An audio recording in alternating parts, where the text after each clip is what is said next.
गोवे चलीगला ओडिया श्रमिकों जीवन Ganjam Digapahandi block B तुरुबुड़ी गाँव त्रिनाथ नायकों पुओ चेरु गोवार एक स्टील कारखाना काम करते सेठारे घटी एक दुर्घटन मृत्युवरण कर अभियोग होती। चेरु नायक छोट दुईटी झील और गोटे पुओ अच्छा स्वामी को हराई कांदुंट पत्नी तीन पिलांकर भविष्य कौन हेब से नहीं चिंतार पड़ते। जड़े श्रम ठिकादार जरिए गत प्राय 10 वर्ष है चेरु गोवार इंडस्ट्रियल इस्टेट गोटे कंपनी काम करते।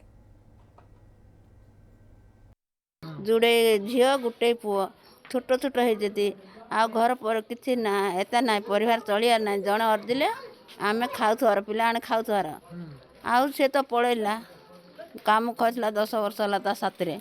से काम को नहीं कि कहलानी बाहरी बाहरी शुणिलु तापर पछे कहला तार तो खबर किसी आम जापारूँ किंतु आम शुणिलु पीतेनाथ रेड्डी सी नहीं से खबर देले जे सका 8टा बेले कहले सी कौन मृत्युवरण कले आ केमी मृत्युवरण कले कौन कले तार खबर एजे आम जानिनु।